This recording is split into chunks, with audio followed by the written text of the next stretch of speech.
Halo teman-teman, kembali dengan saya lagi Felix. Dan tentunya masih setia untuk membahas mengenai Donghua Showland. Arc dari Pulau Dewa Laut telah berakhir dan sekarang kita akan memasuki babak baru, yaitu peperangan besar di dataran Douluo. Pastinya kalian juga sudah tidak sabar untuk melihat ekspresi orang-orang yang terkejut ketika melihat peningkatan kekuatan dari Tangsen dan teman-temannya sekembalinya dari Pulau Dewa Laut. Namun sebelum kita lanjut, saya akan tetap memberikan spoiler warning bagi kalian yang belum dan ingin menyaksikan Donghuanya secara langsung, karena konten kali ini mengandung banyak spoiler. Jadi alangkah lebih baik kalau kalian nonton dulu di aplikasi WeTV. Nah, kalau masih ada scene yang membingungkan, kalian baru silakan mampir ke channel ini. Baiklah, tanpa berlama-lama lagi, kalau kalian sudah siap, mari kita mulai.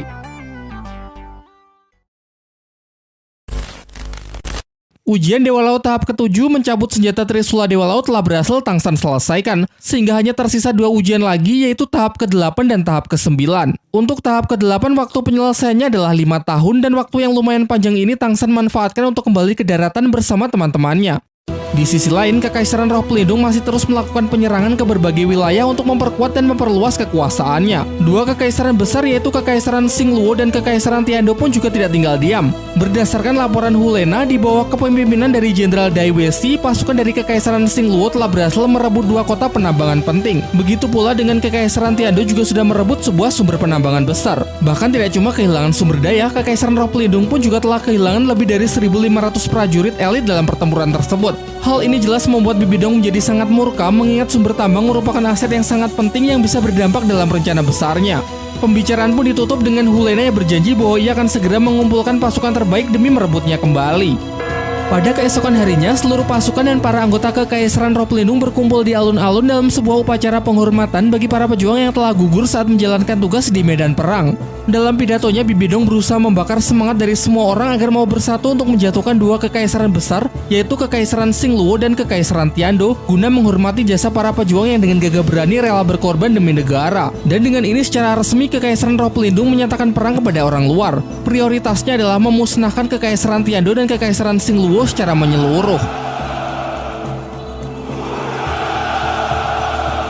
Di lain waktu, Kaisar Suebeng bersama 3 petinggi Akademi Kekaisaran Tiando tengah dalam perjalanan menuju tempat pertemuan rahasia dengan pihak Kekaisaran Xingluo untuk membicarakan mengenai hubungan kerjasama dalam rangka mengalahkan Kekaisaran Roh Pelindung. Sesuai dengan rencana dari Master Xiao, mereka sengaja menggunakan jalur laut untuk menghindari sergapan dari pasukan Bibidong.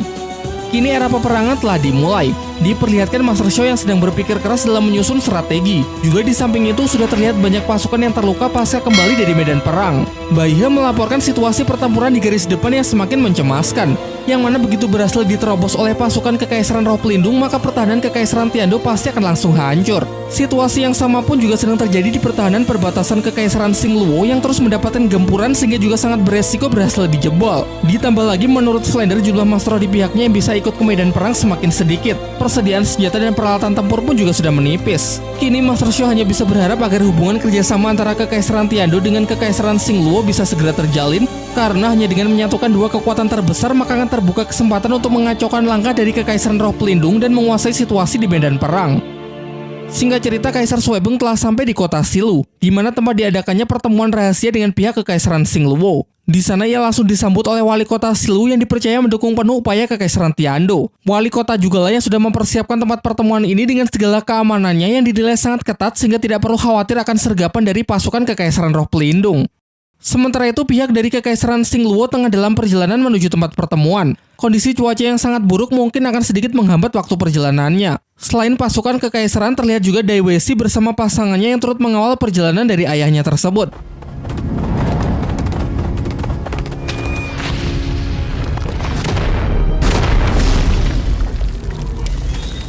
Scene kemudian beralih memperlihatkan Guru Xingming yang sedang menemani beberapa murid Akademi Shrek untuk berburu cincin roh. Jadi meskipun sedang dalam era peperangan, sekolah tetap masuk ya. Dengan cepat Guru Xingming mampu melumpuhkan seekor siluman roh jenis harimau malam berusia ribuan tahun yang membuat para muridnya begitu kagum. Namun ketika salah seorang muridnya akan melakukan proses penyerapan, tiba-tiba mereka mendapatkan serangan dari orang misterius yang mempunyai kemampuan untuk menyerang menggunakan bayangan hitam. Guru Xingming yang memiliki firasat buruk segera memerintahkan para muridnya agar segera meninggalkan hutan. Sementara ia akan berusaha menghambat dan mengalahkan para penyusup tersebut.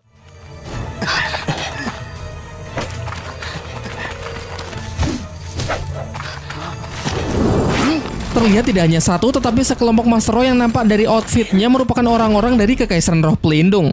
Jumlah musuh yang cukup banyak membuat mereka dalam posisi yang sangat tidak diuntungkan.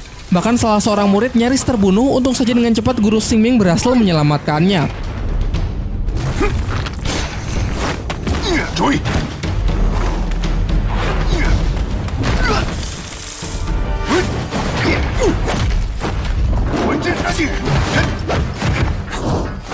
Dengan menggunakan teknik roh ketujuh wujud roh pelindung serigala api neraka, ia sanggup mengalahkan sekelompok Master Roh tersebut sehingga para muridnya bisa melarikan diri.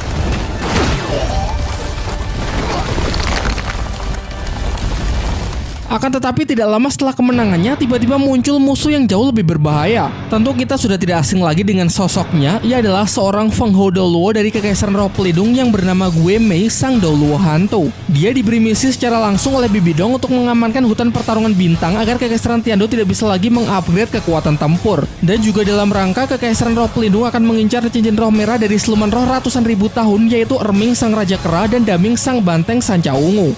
Tidak ingin membahayakan para murid-muridnya, Guru Xingming memerintahkan mereka semua agar tidak lagi menoleh ke belakang dan segera keluar dari hutan. Tentu sebenarnya ia juga sadar bahwa ia tidak akan bisa menang melawan seorang Feng Hou Douluo seorang diri. Namun setidaknya ia bisa menahannya sementara waktu karena baginya ini adalah keputusan terbaik demi menyelamatkan masa depan dari Akademi Shrek.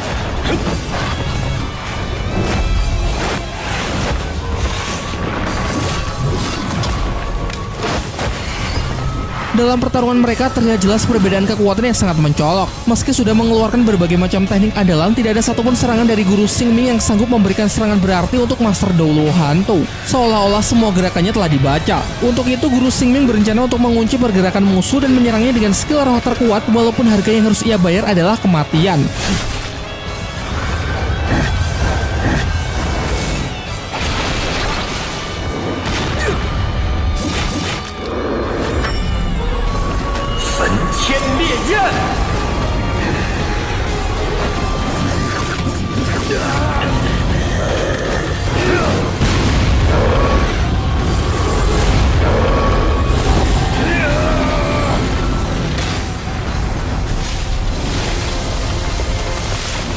Dan benar saja, terlihat tangan kanan Douluo Hantu sudah berhasil menembus tubuhnya, namun ini adalah satu-satunya cara yang bisa Guru Xingming gunakan untuk mengunci pergerakan musuh yang sangat cepat. Dan setelah musuh terkunci, barulah sebagai serangan terkuat sekaligus menjadi serangan terakhir dari Guru Xingming bersiap untuk merilis skill roh ke-8 serangan serigala api suci.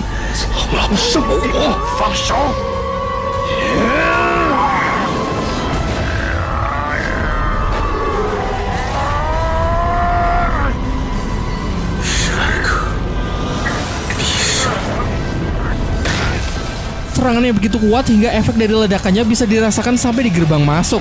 Berkat pengorbanannya tersebut, beberapa murid Akademi Shrek yang ia bawa akhirnya berhasil selamat, dan setelah memberikan penghormatan terakhir untuk gurunya tersebut, mereka bergegas kembali ke Akademi untuk melaporkan kejadian ini kepada Flander. Setelah api padam dan debu mulai menyingkir, diperlihatkan bahwa ternyata Master Douluo Hantu masih hidup dan sama sekali tidak mendapatkan luka fatal. Berbeda dengan Guru Xingming yang bahkan tidak terlihat jasadnya karena mungkin tubuhnya sudah hancur tanpa sisa sedikit pun. Scene kembali ke kota Silu yang memperlihatkan Kaisar Xingluo bersama rombongannya akhirnya telah sampai di tempat pertemuan rahasia dengan Kekaisaran Tiando. Namun berdasarkan sudut pandang dari Dai Weishi, terdapat banyak keanehan dan kejanggalan di sepanjang jalan kota. Terasa suasana yang sangat sepi, tidak terlihat satupun warga lokal, bahkan banyak barang dagangan yang sepertinya ditinggal begitu saja.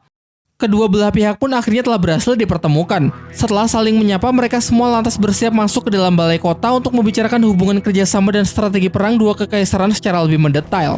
Namun sebelum sempat masuk, mereka dikejutkan dengan suara serbuan pasukan dan para Master Roh Kekaisaran Roh Pelindung yang tiba-tiba saja sudah mengepung mereka di dalam kota. Ternyata wali kota Silula yang sudah berkhianat. Keuntungan yang ditawarkan oleh Bibi Dong membuatnya tergiur, jadi sejak awal ia cuma berpura-pura berpihak kepada Kekaisaran Tiando karena sebenarnya dirinya telah bersekongkol dengan pihak Kekaisaran Roh Pelindung untuk menjebak mereka. Kini pihak Kaisar Suebenglah yang sangat dirugikan. Terlihat di pihak musuh juga terdapat 2 ketua sekte dari 7 sekte besar yang baru, yaitu ketua sekte Pedang Angin dan ketua sekte Harimau Hitam yang masing-masing kekuatannya sudah mendekati seorang Feng Hou Douluo.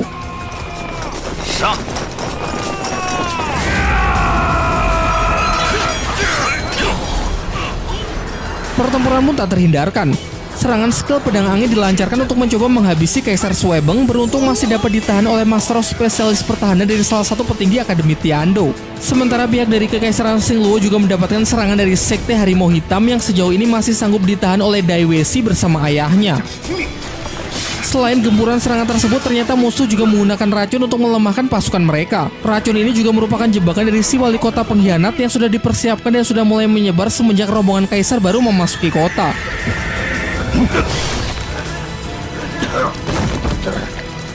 Situasi yang semakin memburuk memaksa Kaisar Suebeng harus segera pergi untuk menyelamatkan diri. Namun jelas ia menolak untuk pergi dan lebih memilih untuk berjuang bersama di medan perang.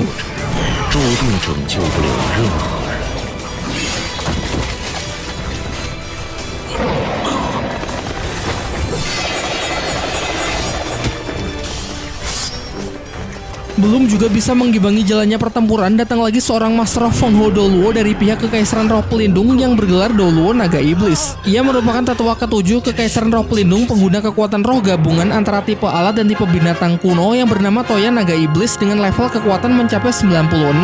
Hal ini membuat pihak dari Kekaisaran Xingluo dan Tiando pun semakin terdesak karena sudah kalah baik dari segi kuantitas maupun dari segi kualitas. Si Yue memerintahkan pasukan Sekte Harimau Hitam untuk segera mengepung Kaisar Xingluo. Tentu saja hal itu tidak akan dibiarkan oleh Dai Weishi. Ia pun bersama sang istri mulai merilis kekuatan roh pelindung gabungan Harimau Kucing Neraka. Sementara itu, Douluo Naga Iblis dengan pose santainya merusuh di setiap sudut pertarungan yang semakin menyulitkan Dai Weishi dalam melancarkan serangan maupun bertahan. Di saat yang bersamaan, tingkat pertahanan dari roh pelindung Tungku Bintang Surga milik Bau Bosan perlahan mulai menurun, sehingga hanya menunggu sedikit waktu sampai pertahanan milik salah satu Dewan Akademi Tiando tersebut berhasil dirobohkan. Namun kondisi ini tidak lantas membuat sang Kaisar Xingluo menjadi putus asa. Ia pun segera memerintahkan pasukannya agar menerobos kepungan musuh dan bertekad untuk terus berjuang di medan perang sampai titik darah terakhir. Sayangnya tekad yang kuat tidak disertai dengan kemampuan yang mumpuni. Terbukti salah seorang pengawal pribadi Kaisar Xingluo akhirnya harus tewas setelah menerima tebasan mematikan dari si Yue.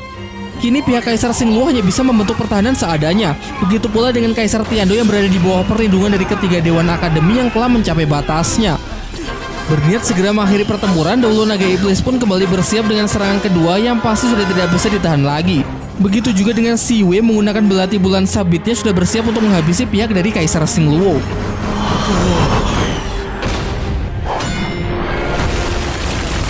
Namun tentu saja ini semua masih belum berakhir. Sepersekian detik sebelum serangan mengenai target, sebuah hantaman keras dari palu Hao Tian dan terjangan Harimau Putih Neraka muncul yang membuat mereka semua benar-benar terkejut.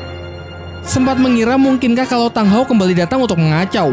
Douluo Naga Iblis pun awalnya juga berpikir kalau Sekte Hao Tian akhirnya mulai keluar dari tempat persembunyiannya.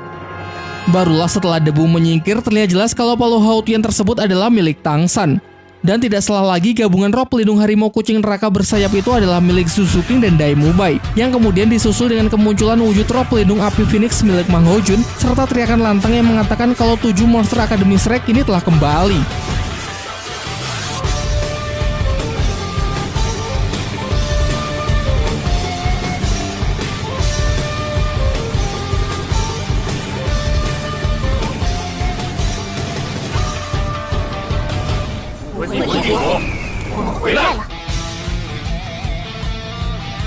Jelas kedatangan mereka benar-benar mengejutkan. Bahkan Xiao yang harusnya sudah mati karena berkorban jiwa untuk Tang San juga masih terlihat sehat walafiat. Bai Chen Xiang yang datang belakangan segera berkeliling untuk mendistribusikan sosis pemulih dari Oscar agar pasukan Kekaisaran Tiando dan Kekaisaran Xingluo bisa melanjutkan pertempuran. Tanpa tahu siapa yang sekarang menjadi lawannya, 2 generasi emas abal-abal langsung maju untuk menyerang tim Tang San. Namun hanya dengan tatapan dari evolusi medan dewa pembunuh, seketika semuanya pun langsung terhempas tidak berkutik. Ditambah lagi ketika 7 monster Akademi Shrek menunjukkan masing-masing ke 8 cincin rohnya, musuh auto tercengang, terutama Tang San yang memiliki 4 cincin merah ratusan ribu tahun.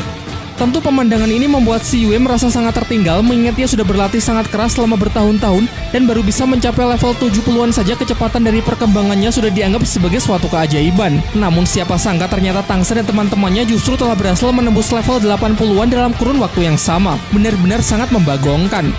Sementara itu, entah yakin atau bodoh, Doulo Naga Iblis masih saja begitu percaya diri bahwa ia masih bisa mengalahkan mereka bertujuh. Mungkin ia hanya mengacu pada level kekuatan rohnya yang lebih tinggi tanpa tahu kalau Tang San sudah mendapatkan pelatihan dari ujian Dewa Laut. Yang mana seperti yang kita tahu di levelnya yang sekarang sudah mampu melampaui kekuatan dari seorang Feng Hou Doulo biasa. Tanpa berlama-lama, pertempuran pun kembali berlanjut. Tang San menerima tantangan untuk Baiwan melawan tetua ketujuh Kekaisaran Roh Pelindung tersebut, sementara yang lain akan membantu para pasukan. Dai Mubai bersama Suzuki yang menggunakan roh pelindung gabungan evolusi Harimau Putih Neraka untuk melawan ketua sekte Harimau Hitam. Seperti yang kalian lihat, mereka unggul baik dari segi kekuatan serangan maupun kecepatan sehingga berhasil menekan lawan dengan mudah. Di waktu yang bersamaan, Ma Hojun merilis skill roh ke-8 yaitu Rantai Phoenix Pembunuh Hati yang memiliki efek skill membatasi kekuatan roh target untuk mengalahkan ketua sekte Pedang Angin. Sedangkan di sisi lain, Oscar masih terlihat seimbang melawan Yanxi pengguna elemen lava, sementara Shou cukup sukses memukul mundur si Yue. Jika terus seperti ini, maka keadaan akan segera berbalik sehingga pihak Kaisar Suebong bisa menguasai jalannya pertempuran. Asalkan Tang San bisa mengalahkan Doulo Naga Iblis, maka mereka akan sepenuhnya memenangkan perang. Tang San versus Feng Hou Doulo Tongkat Naga Iblis. Mereka masih terlihat seimbang pada duel udara. Tang San mencoba menyegel senjata lawan dengan skill ke-8 agar bisa dengan leluasa melancarkan serangan.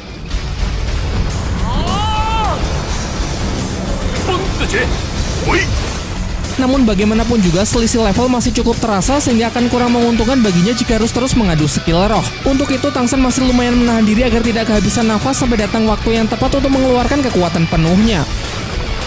Di sisi seberang, Doulo Naga Iblis dibuat sangat geram ketika melihat situasi medan perang yang sudah sangat tidak menguntungkan. Ia pun berencana untuk mengakhiri semuanya dengan merilis skill roh terkuat yaitu skill ke-9 yang memiliki jangkauan super luas dan memberikan dampak pemusnahan massal. Terlihat efek tekanan yang dirasakan benar-benar luar biasa besar dan jika serangan sekuat ini sampai mendarat maka seluruh medan perang pasti akan hancur. Namun justru inilah kesempatan emas yang sedari tadi sudah Tang San tunggu-tunggu yaitu ketika skill roh terkuat milik Doulo Naga Iblis akhirnya keluar sehingga menjadi kesempatan yang sangat bagus untuk ia bisa menguji sebenarnya seberapa kuat senjata Trisula Dewa Laut. Cahaya kehadiran para dewa terpancar dari dalam diri Tang San. Doulo Naga Iblis pun juga dapat merasakan kalau kekuatan di hadapannya adalah amarah dari sang dewa yang dapat membuat setiap manusia berlutut dalam ketakutan. Dan inilah salah satu skill Trisula Dewa Laut yaitu Pembasmi Iblis Lautan Dunia yang hanya dalam sekejap sanggup membuat serangan skill ke-9 dari Doulo Tongkat Naga Iblis seketika lenyap. Tidak berhenti sampai di situ, Tang San kembali merilis serangan kemarahan dewa dari Trisulanya tepat mengarah ke musuh yang tentu saja sama sekali tidak dapat ditangkis ataupun dihindari. Hanya penerus dari sang dewa laut yang berhak menggunakan senjata dewa tersebut. Mang Ho Jun pun mempertegas bahwa Tang San memang telah dipilih secara langsung oleh Tuan Dewa Laut untuk menjadi penerusnya. Kini berkat kedatangan 7 monster Akademi Shrek, situasi pertempuran di kota Silu pun benar-benar sudah berbalik. Merasa sudah tidak punya peluang lagi untuk bisa menang, seluruh pasukan dari pihak Kekaisaran Roh Pelindung pun segera berlari pergi meninggalkan medan perang demi menyelamatkan dirinya masing-masing. Namun tidak semuanya sempat, termasuk si wali kota Silu yang menerima serangan mematikan dari Harimau Putih Neraka milik Dai Mubai sebagai azab karena dia telah berkhianat. Singkat cerita, si Yue bersama rekannya telah berhasil kembali ke markas untuk melaporkan kejadian ini kepada Hulena. Dalam pertempuran di kota Silu, Doulo Naga Iblis dan para jenderal terluka parah, ratusan prajurit telah mati dan sisanya tidak diketahui keberadaannya. Yan menambahkan kalau awalnya pihak mereka merasa sudah berada di ujung kemenangan. Namun keadaan tiba-tiba saja berbalik setelah kedatangan dari Tang San bersama teman-temannya. Bahkan tetua ke-7 Doulo Iblis yang digadang-gadang tidak terkalahkan pun juga harus bertekuk lutut di hadapan kekuatan Trisula Dewa Laut milik Tang San. Sementara itu dengan luka yang sangat parah, Doulo Naga Iblis datang ke Aula Dewa Malaikat untuk melaporkan kegagalannya kepada Xian Dou Liu. Ia pun langsung disambut oleh tekanan pedang Dewa Malaikat milik Shan Rensue sebagai luapan dari kekecewaannya. Xian Dou Liu kemudian menyuruh Doulo Iblis untuk pergi memulihkan diri terlebih dahulu supaya nanti bisa menebus kegagalannya hari ini. Ia juga telah mengirim surat untuk mengabarkan hal ini kepada Bibi Dong yang berada di garis depan agar Bibi Dong segera memberikan perintah untuk langkah berikutnya. Di kota Silu, pasca pertempuran melawan Kekaisaran Roh Pelindung, meski berhasil memukul mundur pihak musuh, namun terlihat cukup banyak korban juga di pihak Kekaisaran Tiando dan Kekaisaran Xingluo. Kaisar Suebong masih sangat menyayangkan pengkhianatan dari wali kota Silu yang padahal sudah sangat ia percaya. Ia mengungkapkan penyesalannya karena sudah lalai dalam memilih orang kepercayaan sehingga pertemuan penting ini justru berubah menjadi medan perang dan membuat mereka semua terjebak dalam situasi yang sangat berbahaya. Namun Kaisar Xingluo sama sekali tidak menyalahkannya dan untung saja Tang San bersama teman-temannya datang tepat waktu sehingga mampu membalikan keadaan dan mengalahkan musuh. Kini setelah situasi kembali aman, pertemuan kedua belah pihak kekaisaran untuk membicarakan strategi perang melawan kekaisaran Roh Pelindung pun bisa kembali dilanjutkan. Dalam diskusinya, Dai Weixi menjelaskan kalau kekaisaran Roh Pelindung bisa menekan pihak kita karena musuh memiliki lebih banyak masalah tingkat tinggi. Ditambah lagi sekarang perbatasan dua kekaisaran juga sudah berhasil dikepung oleh pihak Bibi Dong dari berbagai arah. Tang San kemudian menyela dengan mengatakan kalau situasi kita sebenarnya tidak terlalu buruk. Meski terdengar cukup menakutkan, tapi sebenarnya pihak musuh justru menunjukkan kelemahan terbesarnya. Tang San menjelaskan kalau dalam perang tidak hanya mengandalkan kekuatan tempur saja, namun juga bertumpu pada kemampuan negara secara menyeluruh, terutama ketersediaan teknologi dan sumber daya. Dan dibandingkan dengan kekaisaran Roh Pelindung, jelas pihak kita masih jauh lebih unggul. Kelemahan ini yang musuh tunjukkan dengan usaha mereka untuk merebut sumber pertambangan dan pertanian. Dengan keterbatasan sumber daya, maka dapat dipastikan pihak Bibi Dong tidak akan bisa bertahan dalam masa peperangan pada waktu yang cukup lama. Jadi dapat disimpulkan bahwa strategi terbaik untuk meraih kemenangan adalah dengan memperpanjang waktu perang. Paksa pihak musuh terus berperang sampai mereka tidak bisa lagi bertahan karena sudah kekurangan sumber daya. Selanjutnya, Tang San menyarankan agar menjadikan kota Silu sebagai pusat. Dan setelah dua kekuatan pasukan kita siap, maka dari kota inilah kita mulai menyebar untuk menyerang kota yang telah direbut dan memanfaatkan kelemahan kekaisaran Roh Pelindung sebaik mungkin untuk memenangkan perang. Kaisar Suebong mempercayakan kepemimpinan dari pasukan aliansi ini kepada Kaisar Xingluo. Mengingat dari segi pengalaman berperang dirinya masih jauh tertinggal. Rasa kepercayaan inilah yang menjadi pondasi awal untuk membangun kerjasama dengan pihak kekaisaran Xingluo demi meraih tujuan bersama, yakni mengalahkan kekaisaran Roh Pelindung. Di akhir diskusi, Dai Mube menyampaikan sebuah permintaan mewakili 7 monster Akademi Shrek. Ia mengatakan meski kekuatan Dewa Laut yang Tang San tunjukkan kemarin benar-benar luar biasa, namun itu masih belum mencapai kekuatan final karena Tang San masih perlu berlatih lagi demi menyelesaikan 2 ujian Dewa Laut yang tersisa untuk bisa menjadi Dewa Laut sepenuhnya. Pada awalnya Tang San memang ingin mengabaikan 2 ujian tersebut terlebih dahulu karena ingin fokus pada peperangan. Namun setelah dijelaskan kalau situasi perang sulit ditebak sehingga tidak bisa kalau tidak menggunakan kekuatan penuh, ditambah lagi juga demi membangkitkan Shou kembali, Tang San pun menurut untuk tidak banyak terlibat dulu di medan perang dan akan lebih berfokus pada latihannya. Seperti yang sudah dijelaskan sebelumnya bahwa ujian ke-8 Tang San adalah menambahkan cincin roh ke dalam kedua roh pelindung, maka dari itu fokus utama adalah terus berlatih dan berkultivasi. Kini semuanya pun sudah sepakat. Tang San dan Shou berencana akan kembali ke Sekte Hao Tian untuk meneruskan latihannya, sementara yang lain akan turut berkontribusi dalam peperangan melawan kekaisaran Roh Pelindung.